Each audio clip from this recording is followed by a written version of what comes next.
Abram suas Bíblias, queridos, no Salmo de número 18.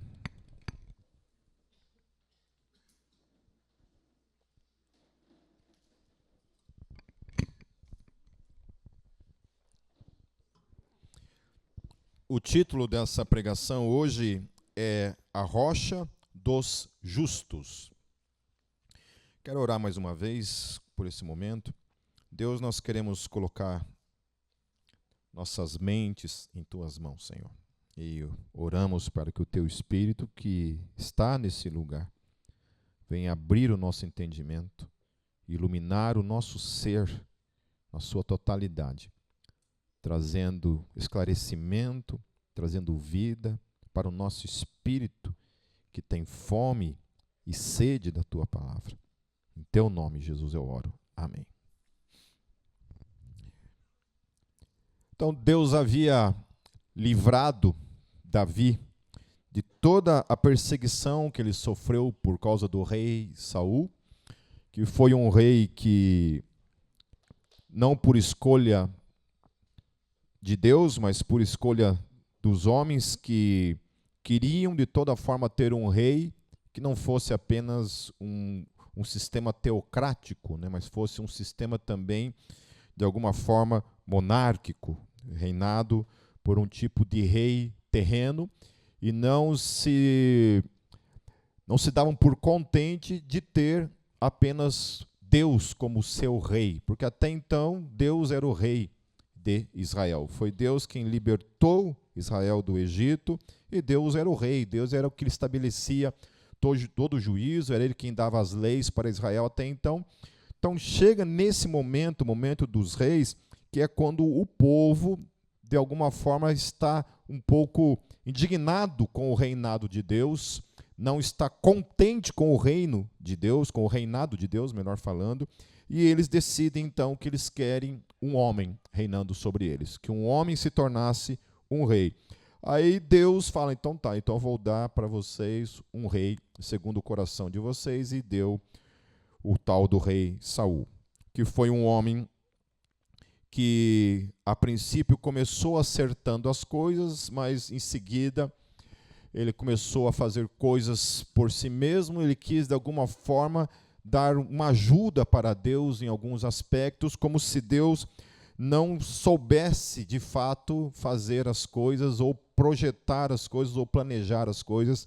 Então ele achava que ele podia, por exemplo, dar sugestões para Deus de modo prático. Então Deus falava para ele assim, olha, vai lá e busca, sei lá, 10 vacas. Ele, não, então vou buscar 20. Então ele queria ajudar Deus de alguma forma. Não foi isso que aconteceu, né? Obviamente, foi outra situação que aconteceu, mas ele era um cara que então achava que podia dar sugestões para Deus. Então, ainda que Deus tivesse dado para ele o reinado, Deus ainda era o Senhor absoluto e soberano sobre toda a nação de Israel. Então ele tinha que fazer aquilo que Deus ordenou para ele fazer, e ele não fazia. E esse cara começou a ter um problema com Davi, porque Davi era um homem, um menino, né, o mais novo dos filhos, e era um cara totalmente ousado, né, homem corajoso, que foi o primeiro que foi lá e enfrentou o gigante chamado Golias e tudo mais. Mas mais tarde o que acontece é que Saul, por inveja de Davi, começa a ter problemas, e chega a um ponto então que ele então começa a perseguir Davi por todos os lados. E Davi precisa se tornar um homem fugitivo. Ele foge, até que Deus então traz juízo em definitivo sobre Saul. Então o contexto do capítulo 18 de Salmos é essa situação. A situação em que Davi já está livre do exército de Saul. Todo o exército de Saul, inclusive Saul e alguns dos seus filhos, já recebem juízo. Então Davi agora escreve esse salmo em detrimento a tudo o que aconteceu. Tudo o que aconteceu, agora ele vai escrever então estas palavras. Então vamos acompanhar o que Davi vai falar por meio desse salmo. Primeira coisa que ele fala para Deus no verso 1: eu te amo, ó Yahvé, minha força. Primeira coisa que ele fala para Deus é: eu te amo. Eu te amo porque você é a minha força. esta palavra amor no hebraico é uma palavra interessante, porque praticamente todas as vezes que essa palavra é traduzida para a nossa língua portuguesa, ela tem a ver com compadecer, com misericórdia. Então, essa tradução ela é um pouco confusa, porque dá uma impressão, né, todas as outras traduções estariam assim, né? Eu tenho compaixão de você. Então, todos os textos vai estar assim, do ponto de vista de Deus, Deus está tendo compaixão do povo, Deus está compadecendo do povo, e aí o povo, em resposta, né, tem certas posturas diante de Deus. Então, é um pouco estranha essa tradução quando você vai ver a tradução dessa palavra em todos os outros textos. E somente neste texto é que aparece como se Davi estivesse, de alguma forma, se compadecendo de Deus, se for pegar a tradução como está nos outros textos. Então, na verdade, o que os tradutores fazem é olhar na perspectiva em que o amor de Davi por Deus é por causa de que Deus é um Deus que se compadeceu dele. É um Deus misericordioso. Então, isso também traz para mim e para você esse aspecto, né, do caráter de Deus, da característica de Deus, de sua misericórdia, de ser um Deus compassivo para com a gente. E a gente ama justamente Deus por causa dessas características dele. Então, é como se ele estivesse dizendo para Deus assim: eu te amo, Senhor, porque você é um Deus que tem se compadecido de mim. É um Deus que tem tido misericórdia de mim. É como se ele estivesse dizendo com essas palavras para Deus. Portanto, é um amor que ele demonstra para Deus em resposta à compaixão de Deus por ele. É uma resposta ao livramento que Deus havia dado a ele. Então, eu te amo por tudo que você tem feito na minha vida. Algumas questões, às vezes, que a gente escuta é que a gente tem que amar a Deus por aquilo que Ele é, e é verdadeiro isso. Nós devemos amar a Deus por tudo aquilo que Ele é. Mas será que nós amaríamos a Deus se Deus não fosse um Deus compassivo? Nós amaríamos a Deus se Deus não fosse um Deus de misericórdia? Então tem muita gente que olha para Deus e não consegue amar a Deus porque não consegue encontrar em Deus um tipo de Deus misericordioso, um Deus compassivo. Do contrário, olha para Deus e vê em Deus apenas sangue nos olhos, que é um Deus de ira, um Deus de juízo, não é um Deus compassivo, não é um Deus de misericórdia. Eu olho para Deus e eu vejo o contrário, mas essa é a forma como eu enxergo Deus. Mas tem muita gente que olha para Deus e não entende Deus como um ser compassivo, um Deus de misericórdia. Eu não sei se eu encontrei graça de ter uma concepção de mim, que eu sou grato a Deus por isso, por enxergar como eu de fato sou, e por isso eu sou grato a Deus pela sua misericórdia e pela sua compaixão. Porque se Deus não fosse misericordioso e compassivo comigo, eu já teria sido fulminado pelo seu juízo há muito tempo. Eu vi um vídeo de um rapaz debatendo, um cara que obviamente não acreditava na existência de Deus, e ele falando assim para o outro debatedor, falando assim: olha, se Deus existe, eu quero que ele me mate agora. Daí, olha, viu? Ele não existe, porque eu continuo vivo. Então, desafiando Deus, a existência de Deus dessa forma, né? Cutucando Deus, né? Pedindo para que Deus, de alguma forma, manifeste a sua presença dessa maneira, né? E nós sabemos que Deus não age assim, né? Não é assim que Deus age. Imagine se Deus, para demonstrar a sua existência, ele precisasse nos matar. Tarde demais, né? Eu nem quero que ele me mostre a sua existência me matando, a não ser que seja para me colocar na presença dele para todo sempre. Agora, imagine Deus te mata e você acorda lá no colo do capeta, né? Como é que a coisa fica? Então, lá no verso 2, ele continua dizendo assim: o Senhor é a minha rocha e minha fortaleza e o meu libertador, o meu Deus e o meu rochedo, em quem me refugio. Ele é o meu escudo e o poder que me salva e minha torre alta. Então, Davi, em momento algum na história de Davi, até então, Davi tinha se refugiado em algum tipo de castelo, em algum tipo de muralha, em algum tipo de lugar que o protegia de alguma forma, cercado por algo que o cercava de uma maneira impenetrável pelos inimigos. Davi estava exposto o tempo todo ao inimigo. Mas ele olha para Deus, ele fala assim: você é a minha rocha. É em você que eu estou com os meus pés firmados. Você é a fortaleza que me cerca e me protege dos inimigos que estavam à minha procura. É interessante essa visão de Davi. Porque às vezes a gente pensa que o que nos protege são paredes, o que nos protege é o Estado, o que nos protege é a polícia, o que nos protege são outras coisas visíveis e palpáveis e não o nosso Deus. Eu não estou dizendo que a gente não tem que ter paredes, não tem que ter polícia, não tem que ter Estado, não tem que ter proteção. Não é isso. Mas nós não podemos depender 100% disso, achando que essas coisas nos protegem.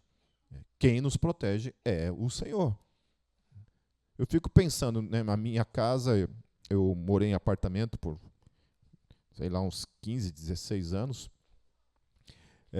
com a minha família, e quando a gente foi morar numa casa, já faz uns 4, 5 anos que nós estamos morando numa casa, rapaz, a primeira noite para eu dormir foi difícil. Sério, eu dormia com o olho aberto, outro fechado, assim, ó. E qualquer barulhinho eu já acordava, né?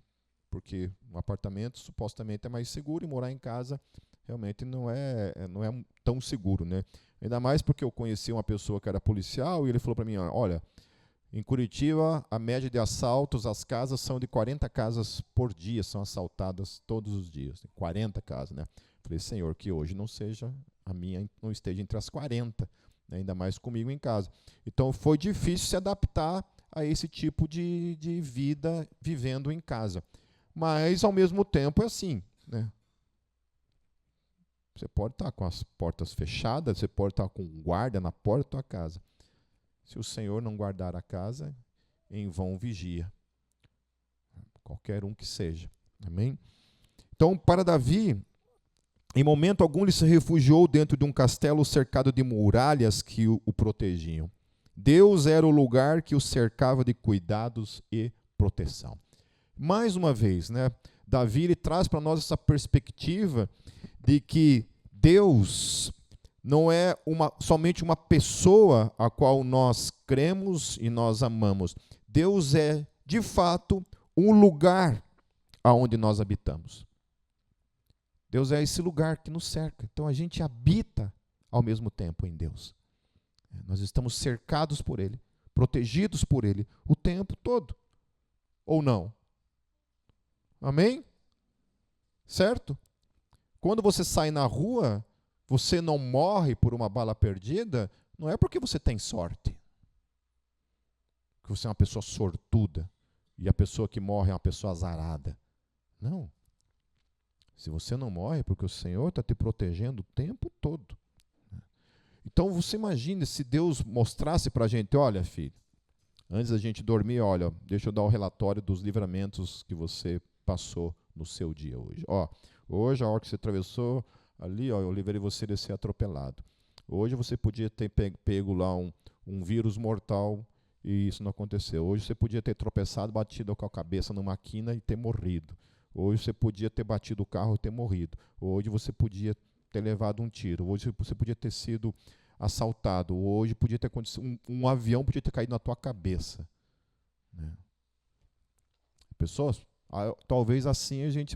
nossa, quanto livramento, glórias a Deus. Quando eu vou orar antes de dormir, eu oro e falo assim, Deus, obrigado por tudo que o Senhor fez na minha vida hoje, mesmo as coisas que eu não percebi. Mesmo as coisas que eu não vi você operando, obrigado. Obrigado. Obrigado por essa cama quentinha. Obrigado pelo meu guaxinim.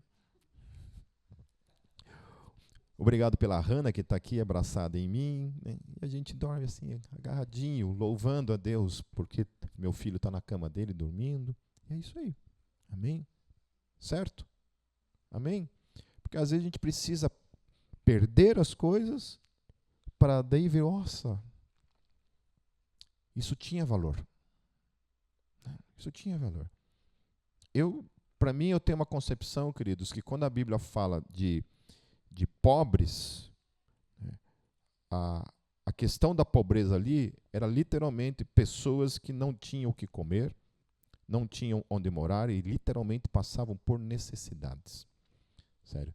Se você é uma pessoa que tem uma casa para morar, você tem comida, você tem uma cama, você tem uma coberta para se proteger nesse frio, você tem a tua esposa do teu lado, tem teu filho do teu lado, tem teu marido do teu lado, tem a tua família, tem amigos, tem uma igreja, você é milionário.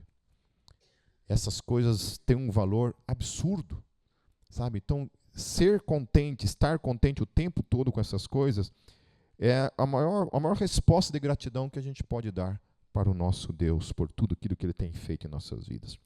Ele continua dizendo no verso 3, clamo ao Senhor que é digno de louvor e estou salvo dos meus inimigos. Davi, então, ele não tinha o Estado para o proteger, porque ele estava sozinho, fugindo justamente do Estado, era o Estado que estava perseguindo ele. Então ele clamou ao único que o podia proteger, até mesmo do próprio Estado que o perseguia, que era o seu Elohim, o seu Deus, Yahvé, o Senhor. As cordas da morte me enredaram, as tormentas da destruição me surpreenderam, as cordas do Sheol me envolveram, os laços da morte me alcançaram. Então ele não estava lidando com um tipo de inimigo impalpável, um inimigo não real, no que diz respeito aqui, as coisas que estão visíveis aos nossos olhos, era o contrário. Aquilo que o cercava, a morte que ele estava se referindo aqui, era uma morte real. Então é diferente da gente que está trabalhando com suposições, olha, não sei se amanhã eu estarei vivo, não sei se hoje eu terminarei o meu dia vivo, por outras situações. Não, ele estava cercado de inimigos, cercado de exércitos, sendo perseguido. Então ele olhava para a morte como uma coisa real, uma coisa possível, a qualquer momento.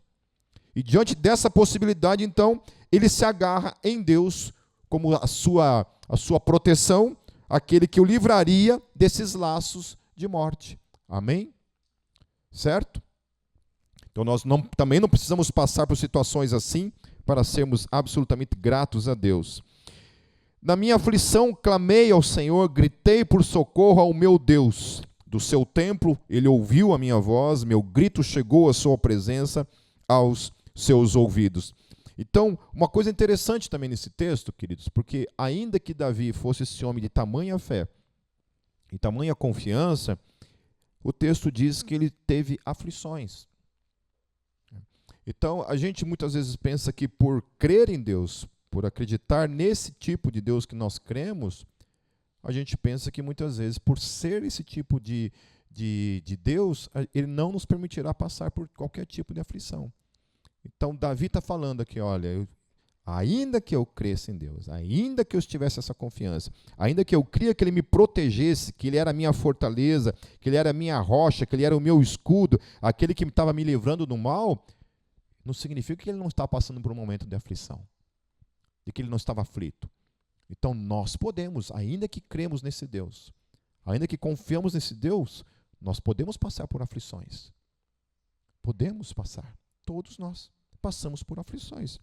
Não há nenhuma contradição nisso. Não há nenhum problema em você passar por aflições. As aflições fazem parte da vida. O apóstolo Paulo, lá em 1 Coríntios 4, 7 a 11, ele deixa isso de modo muito claro. Porque escrevendo à igreja de Corinto, ele diz assim, mas temos esse tesouro em vasos de barro, para mostrar que este poder, que a tudo excede, provém de Deus e não de nós. Então ele está afirmando esse poder que habita em nós, mas não é um poder nosso, é um poder que vem da parte de Deus. Daí ele vai falar, olha, que apesar desse poder que está sobre nós, apesar desse Deus todo-poderoso que habita em nós, olha o que ele fala a partir do verso 8. De todos os lados somos pressionados. Então, a vida era fácil? Não. Havia pressão? Sim. Muita pressão? Muita. De um lado só? Não. De todos os lados ele está falando. Mas não desanimados. Então, ainda que ele sofria pressão, ele não se deixava desanimar apesar da pressão. E muitas vezes o que acontece com a gente é justamente o contrário. Qualquer pressão sobre a gente quebra. A gente quer desistir. A gente quer chutar o balde. E adivinha onde que é o primeiro lugar que se rompe quando a gente está pressionado?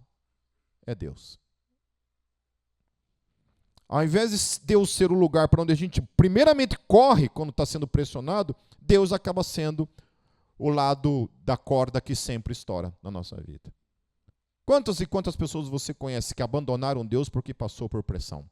Porque passou por luta, passou por aflição, passou por problema na sua vida. E não conseguiu permanecer crendo em Deus por causa das dificuldades. Aí ele fala assim, olha, nós somos pressionados todos os dias, mas a gente não desanima por causa disso. Não é porque eu estou sofrendo pressão que eu vou desanimar por causa disso. Do contrário. Daí ele continua dizendo, ficamos perplexos, mas não desesperados. Então o desespero também não faz parte do coração daquele que crê. A gente fica muitas vezes assim, olha, nossa, caramba. Mas isso não pode consumar em desespero no nosso coração. Ficar totalmente desesperado por causa do que está acontecendo. Como é que isso funciona no meu e no teu coração? Essa confiança de Deus, em Deus, quando a gente passa por situações, a gente fica desesperado ao ponto de ficar com o coração desesperado. Aí ele continua dizendo, somos perseguidos, mas não abandonados. Isso é lindo. Isso é muito lindo. Eu estava pensando sobre a questão de que quando Paulo fala, porque se Jesus não ressuscitou, nós somos os mais infelizes dos homens, né? E eu até falei um tempo atrás que eu tinha uma certa discordância pessoal de Paulo. Mas deixa eu contextualizar o que eu estou querendo dizer. Quando Paulo falou isso, de que eles eram, se Jesus não havia ressuscitado, eles eram os mais infelizes dos homens, é porque a igreja estava sendo perseguida, presa, morta, tanto por judeus quanto pelo Império Romano.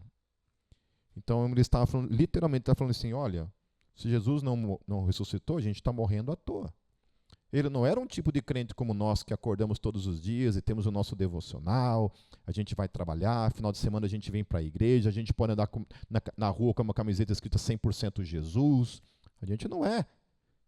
Naquele momento, quando Paulo fala isso, olha, eles estavam sendo mortos, literalmente, perseguidos. Paulo, quando ele relata lá as aflições que ele sofreu, os apedrejamentos, os açoites, as varadas, os naufrágios, foi preso, uma situação ele teve que descer por uma muralha para não ser morto, ele foi apedrejado ao ponto que as pessoas falaram assim, olha, esse morreu, está morto. Pararam de jogar pedra nele porque pensaram, está morto. Daqui a pouco o homem levanta e segue caminhando. Aí na sua carta, tudo que esse homem sofre, em sua carta a Timóteo, ele fala do seu julgamento. E no seu julgamento ele fala assim, ninguém estava lá. Todos me abandonaram. Eu fico pensando, Paulo diante de César, porque o sonho de Paulo era estar diante de César e pregar o evangelho para o imperador. Aquele homem lá com as marcas de... A cara de Paulo devia ser uma cara totalmente desfigurada. Por causa de... Já levou uma pedrada na cara? Geralmente deixa marca, né? Eu tenho uma marca aqui na minha cara, que é afundado aqui, ó. Talvez vocês nunca tenham percebido, vão começar a perceber agora. Bem aqui, ó. Eu tenho tipo um corte no meu osso aqui, que eu estava fazendo academia e fazendo um exercício assim, e o ferro escapou e veio assim na minha cara. Acho que tinha uns 5 quilos. Depois daquele dia, nunca mais eu fui o mesmo. Alguma coisa aconteceu aqui dentro. Mas tem essas marcas. Eu fico pensando, cara, eu levei troço na cara ali, eu fico imaginando o Paulo, né? As costas de Paulo. Porque não foi somente varadas, foram chicotadas. Né? Quantas e quantas vezes ele apanhou, né? E sofreu isso tudo. E no fim da sua vida ele estava lá. Olha, eu fui abandonado, mas está tudo certo. Eu cumpri a minha carreira. Eu nunca fiz isso para os homens. O propósito da minha vida era Deus. Eu fiz isso para o Senhor. Amém? Era para Ele. Amém? Então ele está falando assim, perseguidos, mas não abandonados. Então, ainda que ele estava sendo perseguido, dado como morto, sofrendo naufrágio, ele cria em absoluto que em um momento algum Deus o havia abandonado. Eu fico pensando, meu Deus do céu, né? Sofrer um naufrágio na vida já é demais. Paulo fala que sofreu 2 naufrágios. 2 naufrágios. Ele fala que ficou exposto à fúria do mar um dia e uma noite. Então, provavelmente deve ter ficado em cima de algum destroço ali, né? Os tubarõezinhos voando ali, né? Nadando, tubarãozinho com asa. Os tubarãozinhos com asa ali voando em volta dele, né? Pronto para devorá-lo, e ele ali. Em nenhum momento ele fala que tinha sido abandonado para Deus. Ele olha para isso e ele não entende que em momento algum Deus o havia abandonado. E o que é interessante é que o Espírito Santo tinha ordenado para ele ir para tal lugar. O texto lá em Atos fala que ele está indo navegar e os ventos vêm e jogam o barco, eles ficam totalmente perdidos com o barco. Eu tinha questionado o meu chamado na hora, naquele momento ali. Falei, realmente eu acho que eu estou equivocado. Esse negócio de missionário está por fora. Está por fora. Vou arrumar outra coisa para fazer na vida. Então, quantas vezes a gente questiona Deus por causa dessas questões? Porque as coisas não estão acontecendo exatamente como a gente gostaria que estivesse acontecendo e a gente se sente abandonado por Deus porque as coisas não estão acontecendo. E eu não estou falando aqui, queridos, das coisas fúteis da nossa vida, pelas coisas bobas da nossa vida. Paulo, quando está falando aqui de perseguição, é literalmente perseguição de morte, como Davi também estava vivenciando em sua vida. Daí ele fala abatidos, e aí eu acho legal isso. Porque isso não significa que ele não se abatia. Não significa que aquelas pedradas em Paulo não destruíram o seu corpo. Não significa que ele não ficou abatido, que ele não ficou talvez se sentindo derrotado em algum momento. Mas ele fala abatidos, mas não destruídos. Não, mas eu estou vivo ainda, estou respirando. Ainda está tudo certo. Ainda vou continuar o meu ministério até o fim. Eu não sei quanto a vocês, mas quando eu vejo essas coisas, eu sinto uma vergonha do meu ser. Eu tenho uma vergonha por questões que muitas vezes a gente murmura e a gente reclama no dia a dia com relação a Deus ou com relação às coisas da nossa vida. E ele continua dizendo, trazemos sempre em nosso corpo o morrer de Jesus, para que a vida de Jesus também seja revelada em nosso corpo. Esse cara é louco. Esse cara é maluco. Ele está dizendo que tudo aquilo que ele sofre na vida, as perseguições, os açoites, tudo aquilo ali, ele fala que é para que Jesus seja glorificado no corpo dele. Aleluia. Então, o sofrer também, de alguma forma, na nossa vida, glorifica o nosso Deus, se nós permanecemos adorando esse Deus que nos permite passar por essas questões.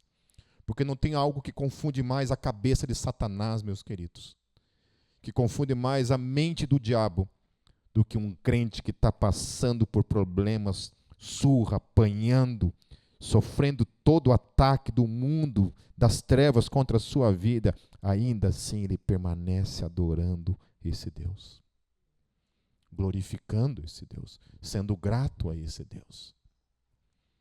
E não tem coisa melhor para Satanás do que quando a gente esquece disso e olha, começa a reclamar, murmurar e apontar o dedo para Deus. Eu já vi gente que fez parte dessa igreja, queridos, passar por dificuldade e levantar as mãos para Deus e xingar Deus de tudo que é palavrão que você possa imaginar. E proferir para Deus palavras de ódio, palavras de raiva, e que hoje não estão mais no Evangelho.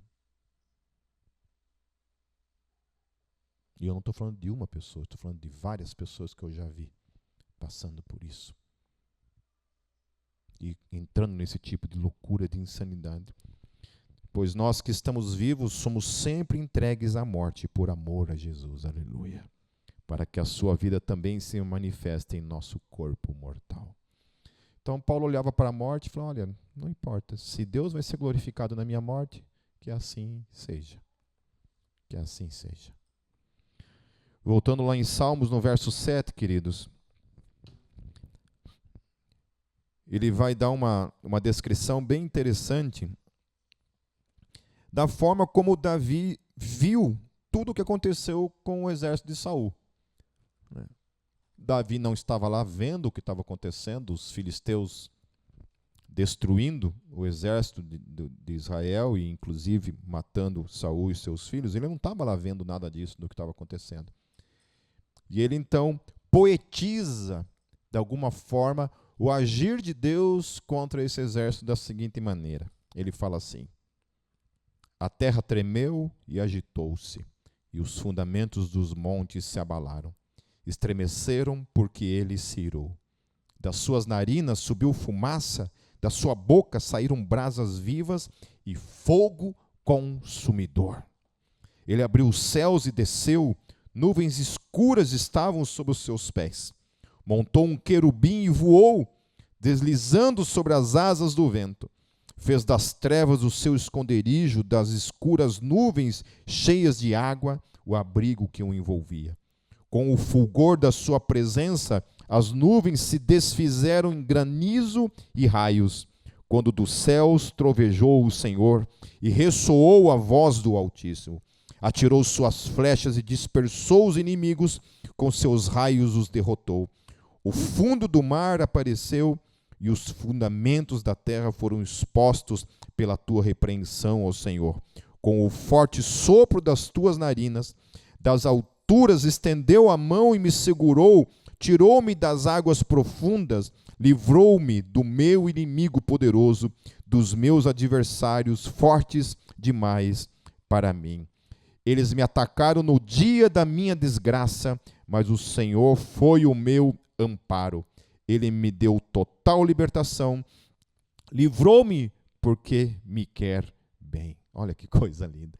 Então ele olha para todo o agir de Deus contra aquilo lá e ele poetiza, ele cria quase que uma imagem apocalíptica do agir de Deus em seu favor contra todo um exército. E qual que é a forma como Deus faz a sua justiça para o seu servo? Usando um exército pagão. Um exército que nem adorava ele. Um exército que adorava outros deuses, que era o exército dos filisteus. Ele usa esse exército, Davi olha para esse exército, e esse exército é Deus trazendo juízo sobre Saul e sobre toda a Israel. Então, às vezes, nós queremos ver o agir de Deus de modo também assim, meio hollywoodiano, né? Essa coisa meio, né, grandiosa, aquela coisa. Né? Davi não. Davi ele olha para o livramento de Deus, seja qual for a forma que Deus quiser usar. Ele entende que é Deus agindo em seu favor. Mas o que é mais interessante, queridos, nessa história, é que Deus mata milhares de homens por causa de um cara, Davi. Eu estava vendo uma entrevista do cientista Marcus Eberlin, e ele explicando aquela coisa lá, naquele episódio lá em Josué, quando eles estão numa guerra e Deus ordena que o sol pare num lugar e Deus ordena que a lua pare num lugar. Então, tanto o sol quanto a lua param num lugar. Nesse caso, também a Terra parou na sua rotação. Né? Então, a Terra parou, o sol parou, a lua parou. E ele estava falando ali que provavelmente o que aconteceu naquele dia é que Deus ordenou a todo o universo: pare. E todo o universo parou. E aí ele falando: que Deus fez o sol parar, a lua parar, o universo parar e a terra parar por causa de alguém que ele amava, que era Josué. Porque Josué era dele. E ele amava Josué.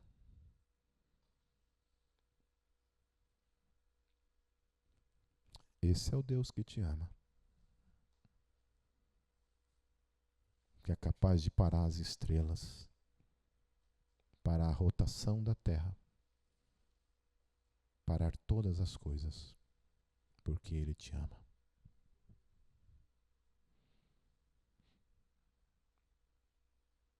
Quando Paulo fala que não há nada que pode nos separar do amor de Deus, se Deus foi capaz de se fazer carne, morrer numa cruz por mim e por você, sendo nós quem nós somos, o que vocês acham que pode nos separar desse cara? O que pode nos separar desse cara que nos ama dessa maneira? Amém? Feche seus olhos um momento agora.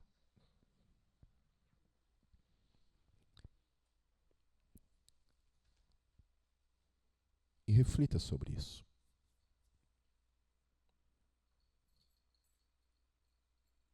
Traga para si agora, na sua mente, no seu coração, que esse é o Deus em quem você crê. É um Deus que, por causa de Davi, destruiu exércitos. É o mesmo Deus que, por causa de Josué, fez todo o universo parar. Esse é o mesmo Deus que habita em você e que ama a tua vida. Amém. Vamos continuar, queridos. Então o Senhor me tratou conforme a minha justiça, conforme a pureza das minhas mãos, e compensou-me, pois segui os caminhos do Senhor. Não agi como ímpio, afastando-me do meu Deus. Todas as suas ordenanças estão diante de mim. Não me desviei dos seus decretos. Tenho sido irrepreensível para com ele e guardei-me de praticar o mal. O Senhor me recompensou conforme a minha justiça, conforme a pureza das minhas mãos diante dos seus olhos. Então Deus, Davi, ele age segundo a lei, ele procura ter a sua vida conforme a lei, em obediência à lei, e Deus então o recompensa com esse amor e esse cuidado. Ao fiel te revelas fiel, ao irrepreensível te revelas irrepreensível, ao puro te revelas puro, mas com o perverso reages à altura. Salva os que são humildes, mas humilha os de olhos altivos. Eu acho interessante isso, porque tanto Tiago quanto Pedro, eles também apontam que Deus dá graça aos humildes, mas Deus resiste aos soberbos. Deus resiste aos soberbos. Então, Deus ele tem prazer naqueles que se fazem pequenos, se sentem pequenos. Amém? E não existe mais algo, isso não tem nada a ver com autoestima, né? Tipo assim, eu me sinto realmente um cocô do cavalo do bandido, então eu sou uma pessoa humilde por causa disso. Não, não é isso.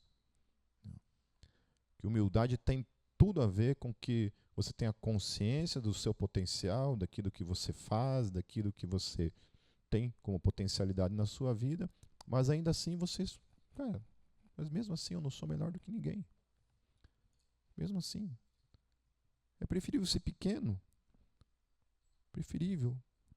Paulo ele fala isso, considerai o outro superior a você. Então é isso. É uma posição que a gente toma. De não querer ser melhor do que ninguém, mas sim se colocar como pequeno. Pequeno. Aquele que quiser ser o maior, o Senhor Jesus falou, que se faça o menor. Amém? Tu, Senhor, mantens acesa a minha lâmpada. O meu Deus transforma em luz as minhas trevas. Aleluia por isso.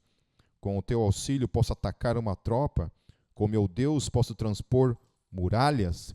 Então, na perspectiva de Davi, não existe inimigo que possa resistir ao servo de Deus quando este tem o Senhor ao seu lado. E aí eu fico pensando na história de Elias, queridos. Que horas são? Só para eu não ir muito tarde aqui.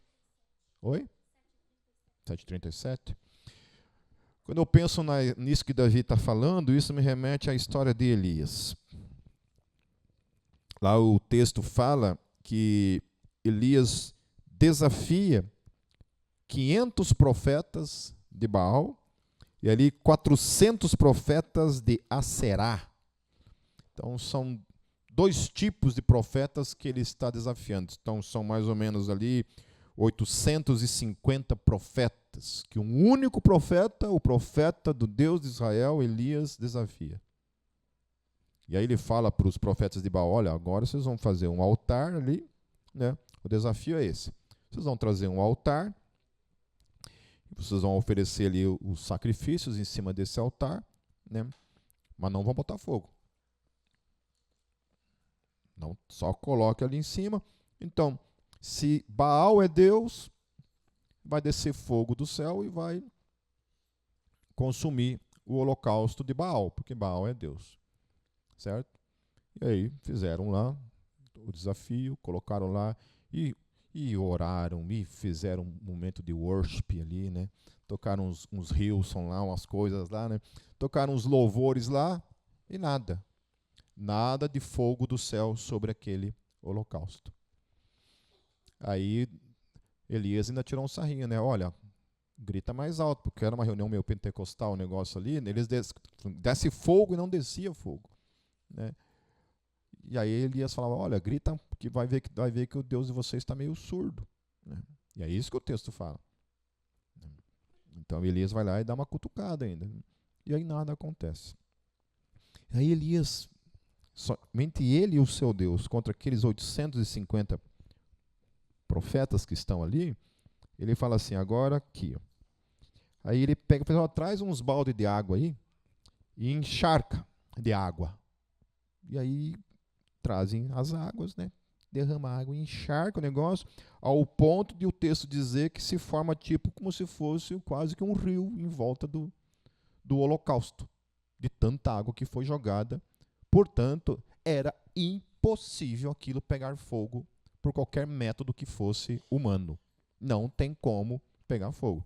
Eu gosto de assistir Largados e Pelados, né? E lá, volta e meia, eles vão para o meio vão para alguns lugares ali que choveu, mas não tem o que faça pegar fogo ali nos troços, tudo molhado. Entende? Então ali, e aí Elias ora. Elias ora ao Deus vivo. Aí o texto fala que desce fogo do céu, que consome todo o holocausto e dá quase que uma lambida naquela poça de água que havia em volta, secando tudo aquilo, e tudo aquilo é consumido pelo fogo da parte de Deus, que é trazido sobre o holocausto. Então, é essa a ideia, queridos. É essa a ideia. Com o auxílio do nosso Deus, a gente pode atacar uma tropa. Com o nosso Deus, a gente pode transpor muralhas. Com o nosso Deus, nós podemos vencer qualquer inimigo que estiver na nossa frente. E aqui a minha outra reflexão em relação a essa situação é a questão dos inimigos pessoais que nós temos, que não hoje estão mais ligados necessariamente à questão humana, mas às questões realmente do que acontece dentro da gente, né? Com o nosso Deus, a gente consegue vencer o vício em pornografia. Com o nosso Deus, a gente consegue vencer o vício nas drogas, o vício no álcool, o vício no cigarro, o vício em outras coisas. Com o nosso Deus, a gente consegue vencer os nossos inimigos, vencer a língua mentirosa, vencer o coração egoísta. Com o nosso Deus, a gente consegue. Sem Ele, queridos, esqueça. Não existe cristianismo, não existe vida cristã sem Deus operando em nós a sua vida. Amém? Certo? Amém? Eu sempre falo, nesses 24 anos de Gólgota, eu sempre falo, É impossível viver a vida cristã. É impossível. Nenhum ser humano consegue viver a vida cristã. A vida cristã é Jesus vivendo em cada um de nós. O único que consegue viver a vida cristã é o próprio Cristo vivendo em nós. Amém? Certo? Se você precisa se libertar de algo, só Jesus pode te libertar. Se você precisa vencer algo, só Jesus pode vencer juntamente com você. Por isso que ele tem que estar sempre junto com a gente para nos ajudar a vencer essas coisas em nome de Jesus. Então, este é o Deus cujo caminho é perfeito, a palavra do Senhor é comprovadamente genuína. Ele é um escudo para todos os que nele se refugiam. Pois quem é Deus além do Senhor? E quem é rocha, senão o nosso Deus? Ele é o Deus que me reveste de força e torna perfeito o meu caminho. Torna os meus pés ágeis como os da corça, sustenta-me firme nas alturas. Ele treina as minhas mãos para a batalha e os meus braços para vergar um arco de bronze. Tu me dás o teu escudo de vitória, tua mão direita me sustém, desces ao meu encontro para exaltar-me. Que coisa linda. É o Deus que vem e exalta o seu povo. E eu queria compartilhar mais um texto ainda lá em Mateus 19. Olha o que Jesus fala a respeito de mim e de você, querido. Ele fala assim lá no texto. Então Pedro lhe respondeu: nós deixamos tudo para seguir-te, que será de nós? Então havia dúvida no coração de Pedro. Jesus, a gente deixou tudo para seguir. Deixamos os nossos barcos, nossas famílias, esposas, estamos aqui te servindo. O que será da gente? Aí Jesus lhes disse: digo-lhes a verdade. Por ocasião da regeneração de todas as coisas, quando o Filho do Homem se assentar em seu trono glorioso, vocês que me seguiram também se assentarão em 12 tronos para julgar as 12 tribos de Israel. E todos os que tiverem deixado casas, irmãos, irmãs, pai, mãe, filhos ou campos por minha causa, receberão 100 vezes mais e herdarão a vida eterna. Aleluia. Aleluia. Glórias sejam dadas ao nosso Deus. Continuando, queridos, encerrando. Deixaste livre o meu caminho para que não se torçam os meus tornozelos. Persegui os meus inimigos e os alcancei. E não voltei enquanto não foram destruídos. O que é interessante é que Davi não fez absolutamente nada. Ele está falando que ele fez algo. A única coisa que ele fez foi clamar. Então a perseguição que Deus operou, ele entende que ele estava junto nessa perseguição por meio da oração. Amém? Então quando você ora, você está juntamente com Deus em ação. Porque oração é isso. Oração é você clamar para que Deus juntamente haja com você por meio da tua oração. Se nós não oramos, Deus não age.